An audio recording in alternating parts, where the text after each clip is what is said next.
Shalom, damai di hati, Bapak Ibu Saudara-saudari yang diberkati oleh Tuhan. Senang lagi boleh berjumpa dengan saudara-saudari sekalian bersama dengan saya, nama Fernando Duran, dalam program kita, program Renungan Harian Keluarga Jemaat Gemim Maranatha Paslaten. Kita bersyukur karena anugerah Tuhan bagi kita semua sungguh nyata adanya. Sehingga sebelum kita menjalani aktivitas di sepanjang hari ini, mari kita mendengar dan merenungkan bersama sabda Tuhan. Namun sebelum itu, mari kita satu dalam doa, kita berdoa. Bapa kekal dalam sorga, Bapa pengasih dan penyayang, kami bersyukur kepadamu ya Tuhan, karena atas berkat-Mu kami boleh ada di hari Senin tanggal 19 April tahun 2022 ini. Kami yakin dan percaya Tuhan yang boleh terus menyertai, memberkati dan menopang kehidupan kami. Sehingga inilah wujud nyata syukur kami bersama-sama bermohon kepadamu dan rindu lagi agar kehidupan kami di hari yang baru ini diberkati lewat sabdamu yang suci dan kudus. Maka diberkatilah kami semua dengan kuat kuasa Roh Kudus-Mu, agar firman yang boleh kami baca dan dengar di hari yang baru ini akan menjadi kekuatan bagi kami, akan menjadi landasan yang teguh bagi kami untuk menjalani keseharian ini dengan penuh semangat, bahkan sukacita. Itu ya Tuhan, bersabdalah atas kehidupan kami semua di saat ini. Kami sedia untuk mendengarkannya di dalam nama Tuhan Yesus. Firman kebenaran yang hidup, firman kebenaran yang menjadi manusia, menderita mati namun bangkit untuk keselamatan kami manusia. Kami berdoa kepadamu. Amin. Saudara-saudariku yang dikasihi dan diberkati oleh Tuhan, kita akan membaca bersama firman Tuhan yang terdapat dalam Kitab Kudus Perjanjian Baru, Injil menurut Markus, Injil Markus pasal 16, ayat 1 dan ayat 2. Demikian bunyi firman. Setelah lewat hari Sabat, Maria Magdalena dan Maria ibu Yakobus serta Salome membeli rempah-rempah untuk pergi ke kubur dan meminyaki Yesus. Dan pagi-pagi benar pada hari pertama minggu itu, setelah matahari terbit, pergilah mereka ke kubur. Demikian bacaan kita. Kita patut bersyukur kepada Tuhan sehingga tidak berlebihan jikalau saya menyampaikan selamat Paskah bagi kita semua. Haleluya, Kristus sudah bangkit untuk keselamatan kita sebagai manusia. Kita juga bersyukur Tuhan menibakan kita di minggu yang ketiga di bulan April ini dengan keadaan yang tentunya baik adanya. Saya percaya kita semua dipenuhi dengan semangat dan sukacita surgawi untuk menjalani keseharian di hari yang baru ini. Nah, di saat ini kita kembali lagi merenungkan firman Tuhan yang terdapat dalam Injil Markus pasal 16. Peristiwa di mana para perempuan Maria Magdalena dan Maria ibu Yakobus serta Salome. Mereka adalah perempuan-perempuan yang diceritakan dalam Alkitab yang hendak menuju ke kubur untuk meminyaki mayat atau jenazah Tuhan Yesus. Dari sini kita boleh belajar bahwa ternyata bukan hanya sosok lelaki yang ditampilkan dalam Alkitab, tetapi juga ada sosok perempuan, di mana ada kesetaraan di sana. Berarti di situ juga menunjukkan bagi kita bahwa dari masa itu di mana begitu eratnya budaya patriarki yang ada. Di sana juga perempuan-perempuan muncul dan nampak untuk memberitakan kabar sukacita, untuk memberitakan dan mewartakan karya keselamatan itu. Bapak, Ibu, saudara-saudari yang dikasihi dan diberkati oleh Tuhan, karena rasa cinta yang mendalam, Maria Magdalena, bahkan perempuan-perempuan lain yang dilukiskan dalam Injil Markus ini kepada Yesus, yang diwujud nyatakan dengan cara hendak memelihara, merawat jenazah Tuhan Yesus.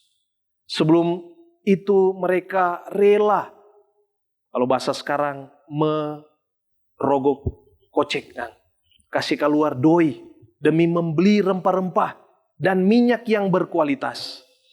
Markus menjelaskan bahwa tujuan para perempuan itu adalah mau meminyaki mayat Yesus. Demikianlah tradisi yang ada pada umat Yahudi di masa itu. Jika dipandang bahwa orang yang hendak diminyaki atau dirempah-rempahi itu agar jenazahnya tidak cepat busuk dan berbau harum, berarti orang yang hendak diminyaki itu adalah orang yang penting, orang yang berarti bagi kehidupan mereka di masa itu. Tradisi ziarah dan meminyaki jenazah ini adalah upaya mereka untuk memberi hormat yang dalam, sekaligus menumpahkan rasa-rasa yang mungkin penat pada masa-masa berat yang mereka alami di waktu itu. Setelah tentunya kematian Yesus. Hidup memang terasa berat bagi para wanita, khususnya bagi mereka yang mengikuti Yesus di masa itu. Tetapi asalkan mereka bisa bertemu dengan Yesus, itu sudah merupakan hal yang melegakan kehidupan mereka.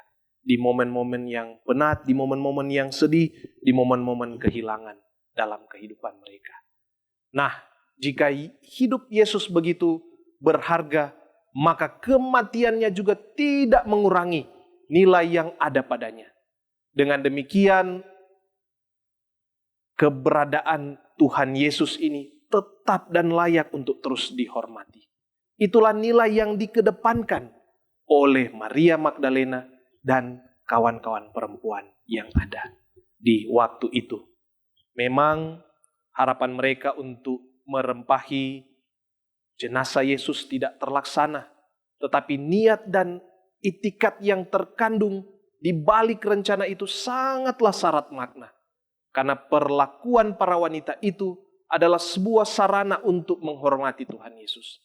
Rempah-rempah yang dibawa para wanita tersebut harum, tetapi jauh lebih harum lagi sikap yang justru mereka tunjukkan kepada Yesus. Mereka bukan hanya berkata-kata mewartakan tentang Tuhan Yesus, tetapi mereka menghidupi kata-kata itu dengan melangsungkan tradisi yang berkembang di masa itu. Ini adalah sebuah tindakan iman, saudara-saudariku, bahwa tradisi yang berlaku haruslah memiliki kaidah di mana nilai-nilai luhur harus tetap terpelihara, diteruskan dengan tentunya nama Allah, nama Tuhan Yesus agar tetap terus dimuliakan. Di masa-masa sekarang juga orang pasti ada tradisi-tradisi seperti itu, seperti menjelang momen Natal, menjelang momen malam tahun baru, kita pasti mengunjungi makam setiap orang yang kita kasih yang telah mendahului atau telah meninggal. Tradisi-tradisi ini terus dipelihara tentunya di dalam terang iman Kristiani. Untuk itu, Bapak, Ibu, saudara-saudari yang diberkati, tradisi yang aktual adalah tradisi yang memberi kontribusi positif bagi hidup banyak orang. Tradisi yang tidak menyimpang dari pengajaran Kristiani. Demikian juga tradisi yang dipakai gereja di masa kita sekarang ini untuk menghormati orang yang sudah mati. Relevansinya harus dilihat dalam iman yang sungguh kepada Tuhan Yesus yang sudah bangkit itu. Nah, saudara-saudari yang dikasihi dan diberkati oleh Tuhan, belajar dari pembacaan kita di hari ini, di mana perempuan-perempuan yang mau untuk datang, tetapi juga ada orang-orang yang termasuk juga adalah murid-murid Tuhan Yesus yang hendak mengunjungi kubur adalah sebagai tindakan iman menghormati Tuhan Yesus Kristus. Bagaimana dengan saya dan saudara di hari ini? Mari di momen Paskah ini kita pergunakan sebaik mungkin kesempatan yang Tuhan beri dalam kehidupan kita untuk memuliakan namanya. Bagaimana caranya? Terus tekun dalam persekutuan, terus tekun dalam kehidupan kebersamaan. Pandemi ini masih ada dan nyata di sekitar kita, tetapi dengan kebersamaan kita yakin segala pergumulan dapat kita jalani dan lalui bersama. Kita awali segala sesuatu yang hendak kita lakukan dengan mengikut sertakan Dia yang telah rela mengorbankan hidupnya bagi kita untuk keselamatan kita. Masa toh kita adalah umatnya tidak rela berkorban bagi sesama kita. Momen Paskah adalah momen kita kembali dikuatkan ketika iman mulai tergerus dengan perkembangan zaman yang ada. Era boleh maju berkembang, tetapi iman percaya kita harus tetap teguh di dalam Kristus Yesus. Yakin dan percaya apapun tantangan yang menghadang kehidupan kita di waktu-waktu sekarang ini, Tuhan Yesus pasti beserta dengan kita. Terpujilah nama Tuhan. Amin. Mari kita satu di dalam doa, kita berdoa. Bapa yang Maha Kuasa, yang kami sembah dan muliakan di dalam nama Tuhan Yesus, Juru Selamat kehidupan kami. Terima kasih ya Tuhan untuk karya-Mu di dalam kehidupan kami. Sekalipun kami tidak menyaksikan secara langsung, namun iman kami percaya bahwa peristiwa salib, peristiwa Via Dolorosa itu adalah betul-betul peristiwa kemenangan bagi kami. Karena Engkau telah membuktikan itu dengan mengalahkan maut. Engkau bangkit dan memperlengkapi segala sesuatu yang menjadi karya-Mu. Menuntaskan itu secara paripurna. Dan itulah yang menjadi kredo kami di masa sekarang ini. Jadi pengakuan iman kami bahwa kami percaya kepada Tuhan yang hidup, Tuhan yang telah mengalahkan maut, yang dengannya kami hayati, dengan kami menyebut peristiwa itu Paskah. Terpujilah Engkau Tuhan yang memberi kami waktu dan kesempatan di hari yang baru ini untuk boleh menikmati siraman rohani lewat pemberitaan sabda-Mu yang kudus. Diberkatilah kami semua ya Tuhan, dengan mengikuti teladan dari para perempuan yang ada di masa itu. Kami yakin dan percaya kami juga akan dipakai oleh Tuhan seturut kehendak-Mu. Ada rencana-rancangan Tuhan yang indah dalam kehidupan kami. Kadang badai pergumulan mengaburkan iman kami. Kadang begitu syaratnya tantangan menggerus iman kami.